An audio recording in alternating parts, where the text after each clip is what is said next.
wa ala alihi wa sahbihi wa ala sayyidil anbiya'i wal mursalin wa ala alihi wa sahbihi ajma'in. Ya Allah ya Rabbi ya Nur ya Rabbi qdir qulubana wa bika ala kulli syai'in qadir. Kadi wa karamati wa qarin ya qadir ya naqsyabandi al-maqsudiyah radhiyallahu anhu wa qaddasa sirrahu amin amma ba'du. Al-Qadar Mukarramin yang mulia para masyayikh ahli silsilah tariqah qadiriyah naqsyabandiyah wa nusat dan suryadaya Rabbul Syekhina wa Mursyidina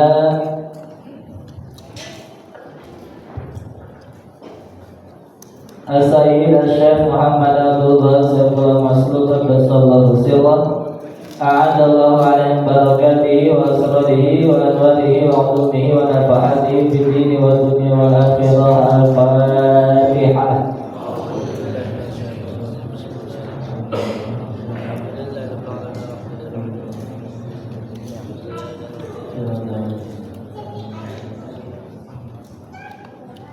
Al-Qadar Mukarramin yang mulia para wakil talqin Syekh Mursi, berkhusus yang mulia Bapak Profesor Dr. Haji Budi Rahman Hakim MSc PhD atau Abahja Qatalqori Salamin, yang mulia Bapak Haji Muhammad Subur SAG, juga yang mulia Bapak Haji Triwahyu SAG. Mata'anallah itu dihayati. Para kiai, para santri, para hujjah, para mubalik, para pengurus DKM Masjid Al-Huda, khusus yang mulia Ketua DKM Bapak Haji Buni beserta seluruh pengurusnya, kita doakan, kita berterima kasih kepada beliau sudah membukakan pintu masjid ini untuk kita khidmat, untuk kita ibadah. Semoga segala hajat beliau dikabul oleh Allah Subhanahu wa taala. Bapak Ibu yang dan akhwat, baik, marilah sama-sama kita tabarruk, kita mengambil keberkahan, kita mengambil cahaya-cahaya, kita mengambil asrar daripada guru kita Bapak Syekh Muhammad Abdullah Saifullah Masluk Qaddasallahu sirrah melalui kitab beliau Fadailus Syuhur li Talibi Ridwanul Ghafur. Bismillahirrahmanirrahim. Qala Syekhuna al-Arif billah al-wasil wal musil ilallah Sayyid Syekh Muhammad Abdullah Saifullah Masluk Qaddasallahu sirrah. Wa amal mimu fi hadha syahri mujahadatun nafsi. Qala Syekhus Sanusi fi syarhil Jazairi an-nafsu idza ghalabat kal-aduwi idza faja'at tajibu mujahadatuha wal isti'anatu 'alaiha wa in khalafal walidaini kama fil aduwi idza baraza. Kama qala Syekhuna. Bapak Ibu ikhwan dan akhwat, Hadratus Syekh Muhammad Abdullah Saifullah Masluk di dalam kitab beliau Fadailus Syuhur mengawali pembahasan kitabnya sebagaimana guru beliau, guru kita Syekh Mansur Batajul Arifin mengawali membuka kitabnya dengan pembahasan mengenai hawa nafsu. Karena kita tahu sudut juga sama.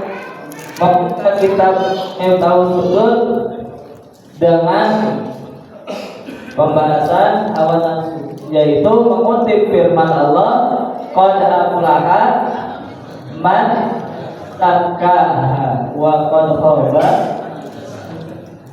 Sungguh beruntung orang yang mensucikan hatinya, mensucikan nafsunya, dan rugi orang yang setiap hari kerjaannya mengotori hati atau mengotori nafsu. Karena hati atau qalbu itu sama seperti juga. Imam Al-Ghazali mengatakan nafsu, ruh, kolbu, sir itu juga ruh kita. Jadi nafsu itu tingkatan ruh yang paling bawah. Seperti kita manusia ketika masih kecil disebut anak kecil, sudah besar disebut remaja, nanti dewasa, nanti tua. Ruh juga ruh yang paling rendah yang tidak terdidik namanya nafsu. Mada muslimatan bil ma'asi wa dzunub sumiyat nafsu. Ruh itu selagi kerjaannya hanya maksiat dan dosa namanya nafsu. Banyak nafsu amarah, nafsu lawamah dan sebagainya. Inilah yang banyak diketahui orang bahwa manusia secara umum kita semua pekerjaan kita atau tugas pokok manusia itu ada 3. Tugas pokok manusia ada 3. Pertama, tugas manusia kepada Allah, muamalah kepada Allah adalah kita tugasnya untuk ibadah. Kalau ibadah berarti harus beriman kepada ya ayyuhan nasu ubudu rabbakumul ladzi khalaqakum wal ladzina min qablikum la'allakum tattaqun. Ibadah. Urusan ibadah manusia ada yang beribadah kepada Allah, orang mukmin namanya. Ada yang ibadahnya kepada selain orang apa namanya? Non-muslim katanya di Indonesia. Yang kedua, manusia kaitannya dengan makhluk yang lain. Yang lain itu apa? Apa saja? Segala sesuatu selain dirinya dan selain Allah, itu namanya hubungan manusia dengan makhluk yang lain. Baik itu benda hidup ataupun benda mati, baik itu manusia ataupun hewan, tumbuhan dan lain sebagainya. Apa tugasnya? Tugasnya adalah imarah, atau yang lebih umum sering disebut khilafah, ngurus. Punya badan sendiri diurus, punya anak istri diurus. Urusan imarah, meramaikan bumi manusia terbagi 2. Ada yang berbuat baik di muka bumi ini, ke istri anaknya baik, ke tetangganya baik, ke hewan, ke tumbuhan baik. Ada yang berbuat rusak, berbuat jahat. Hanya banyak Allah berfirman, la tufsidu fil ardi ba'da islahiha. Jangan suka berbuat terus rusak. Mana itu kita ditadbir sebut kepada yang lebih tua harus hormat. Itu hubungan kita dengan manusia. Kepada yang lebih rendah harus sayang. Kepada sesama jangan suka berantem, jangan suka ribut. Kepada fakir miskin harus kasih sayang. Bahkan mesti menyayangi orang yang imarah, belajar berbuat baik. Karena ada manusia yang kerjaannya berbuat rusak tapi merasa perasaannya berbuat benar, pikiran benar padahal rusak. Wa idza qila lahum la tufsidu fil ardi qalu innama nahnu jangan bikin rusak. Kata siapa bikin rusak? Semua bikin benar padahal kerjanya rusak. Ini orang ibadah, ada yang ibadah kepada Allah, ada ibadah kepada selain. Bahkan yang ibadah kepada Allah terbagi lagi. Ada yang ibadah ikhlas karena Allah, wa ma umiru illa liya'budullaha mukhlishina. Ada yang ibadahnya modus, kata anak sekarang, karena hajat dunia atau ukhrawi, atau karena takut siksa dunia atau ukhrawi, atau karena apapun. Kemudian yang ketiga, yang 2 ini banyak biasanya diketahui. Kita mesti ibadah kepada Allah, kita mesti iman kepada Allah, kita mesti berbuat baik kepada orang lain. Banyak yang tahu. Yang ketiga jarang yang tahu. Tugas manusia terhadap dirinya sendiri. Tugas kepada Allah iman kepada selain dirinya, imarah atau khilafah, berbuat baik, mengurus alam dunia ini. Yang ketiga, tugas diri kita masing-masing terhadap diri kita sendiri. Apa itu?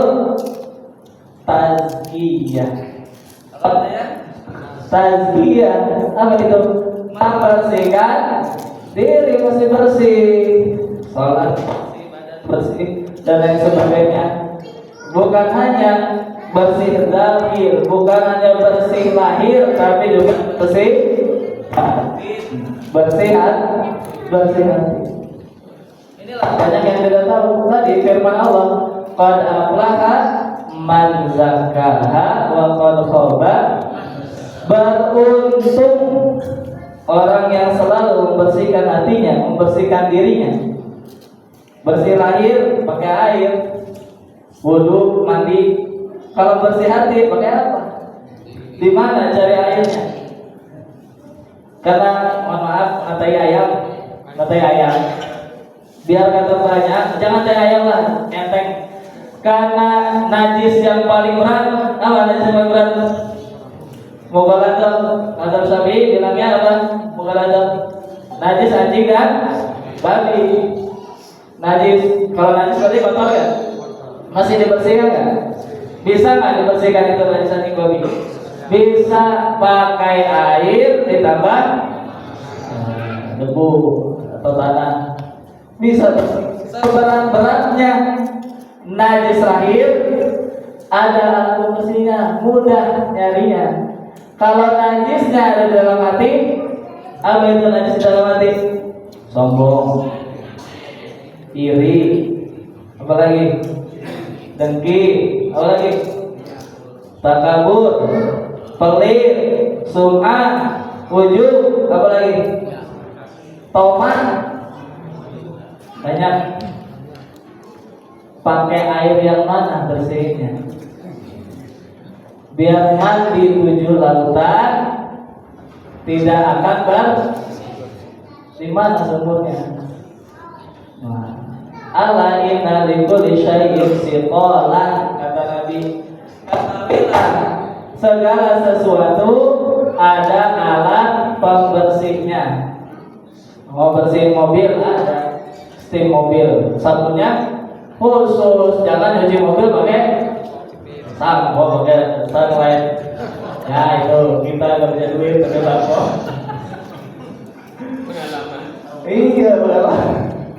Nyuci piring ada alatnya, ada caranya, dan ada ahlinya. Anak kecil sudah nyuci mobil, coba kalau pada baret, bukannya bersih, malah keluar duit. Karena nyucinya tidak benar alatnya, tidak benar caranya, dan tidak oleh ahlinya. Itu kata Allah, lihat di muka bumi ini. Muka bumi ini ibrah, pelajaran. Begitu pula dengan diri kita. Begitu pula dengan hati, kata Nabi, segala sesuatu ada alat pembersihnya. Sebagaimana segala sesuatu yang lahir ada alat pembersihnya, hati juga ada alat pembersihnya. Ada cara untuk dan ada ahli yang membersihkan urusan atau urusan rohani. Apa kata Nabi? Wa inna siqalatal qulub dzikrullah. Alat pembersih hati adalah zikir. Alat pembersih hati adalah zikir. Zikir yang mana? Perhatikan. Adzikru la yufidu faidatan tammatan illa bitartib. Zikir yang mana yang bisa membersihkan? Zikir satu yang didapat dari ahlinya, sehingga kita tahu cara mengamal. Bukan sembarang zikir, bukan berarti zikir tidak yang lain tidak baik. Zikir yang lain baik, tetapi kalau ingin sempurna, zikir bukan hanya mendatangkan pahala, tetapi membersihkan hati tadi dari segala kotoran nafsu. Kalau badan yang kotor atau badan yang berpenyakit, itu urusannya hanya di dunia saja tadi. Kalau sakit di dunia, kemarin yang lagi ramai sakit apa? Covid. Wah, sedunia takut Covid. Mati dia, orang itu mati, meninggal, bangun dari kubur, kira-kira masih Covid ya? Pakai masker ya? Agak. Tapi orang-orang pada takut itu sedunia. Takut kena Covid. Tahu kena? Padahal Covid itu kalaupun mati sampai mati tidak dibawa ke akhir. Tapi kalau sakitnya di dalam hati, kalau sakit rohani belum sembuh di dunia, kalau tadi kotoran belum bersih di dunia, dibawa sampai ke akhir.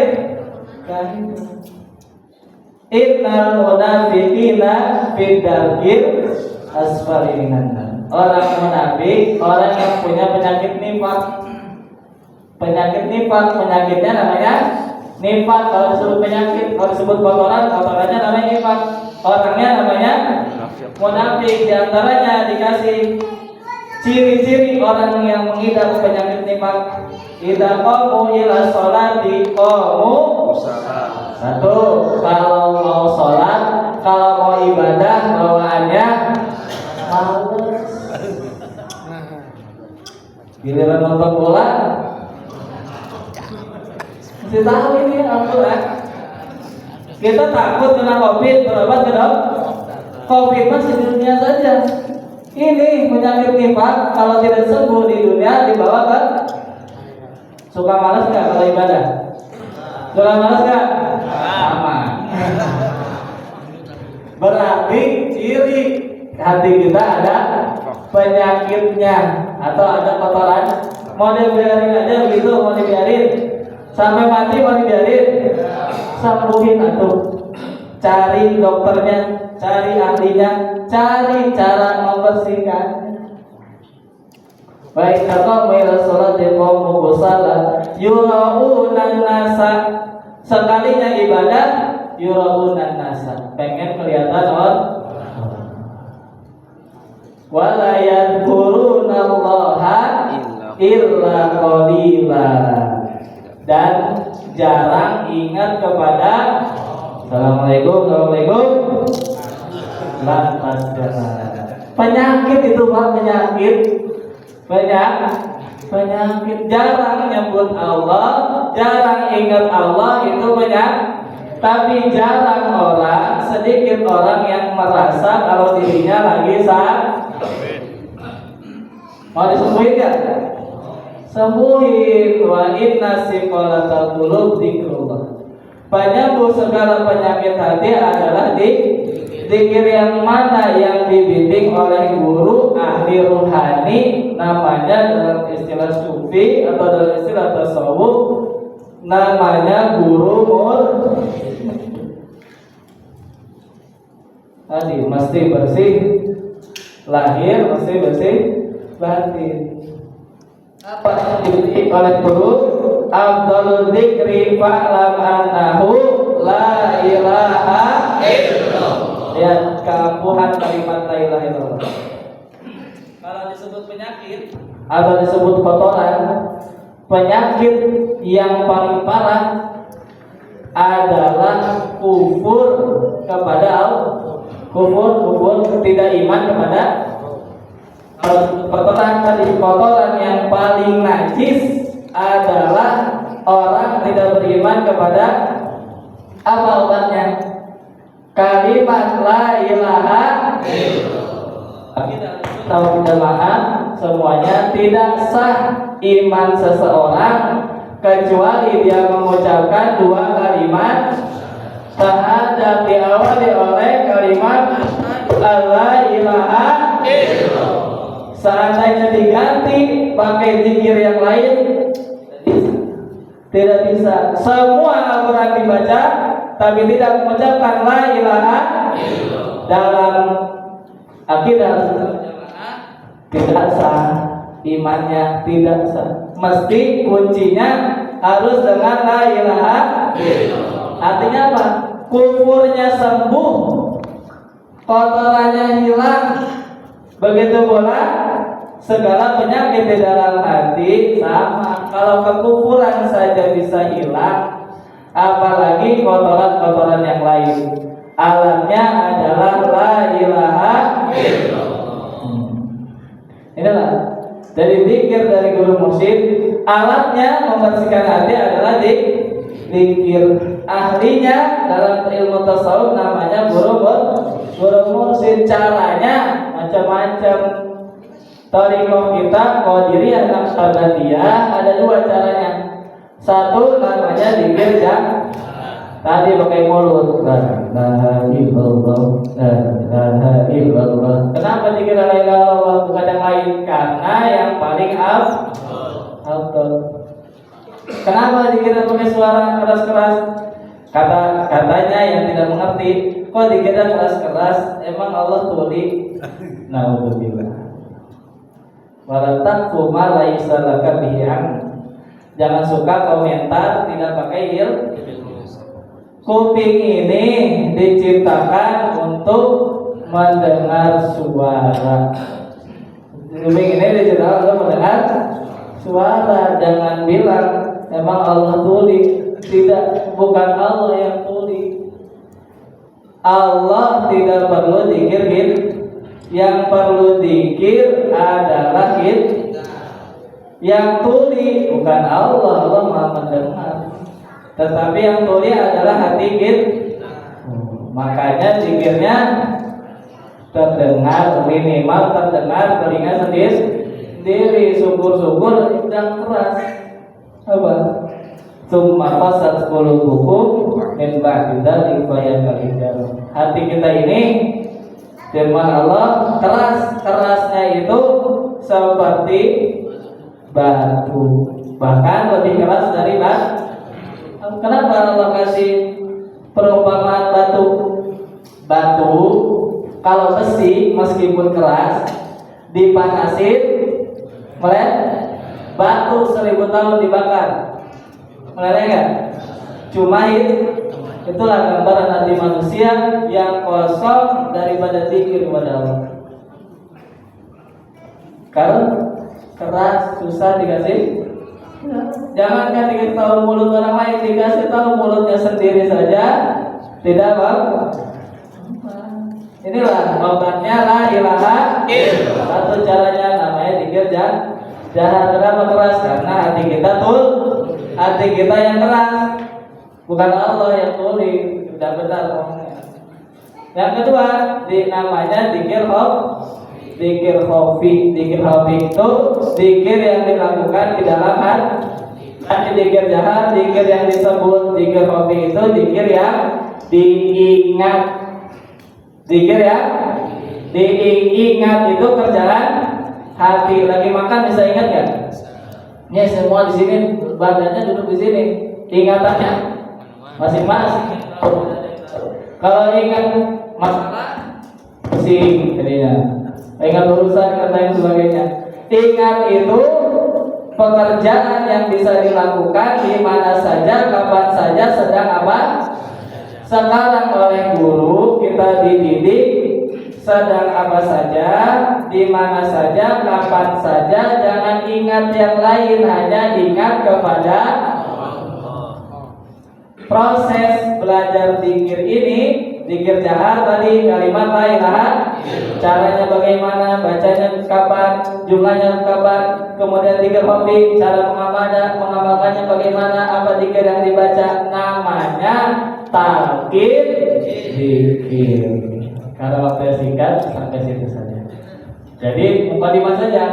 Jadi zikir ini untuk membersihkan hati. Ada dua, zikir jahat dan zikir khafi. Yang belum nanti ikut talqin zikir, belajar bagaimana cara zikir jahat, bagaimana cara zikir khafi, supaya setiap hari kita membersihkan, bukan hanya bersih badan tapi juga bersih hati. Ada nama yang bermanfaat. Assalamualaikum warahmatullahi wabarakatuh.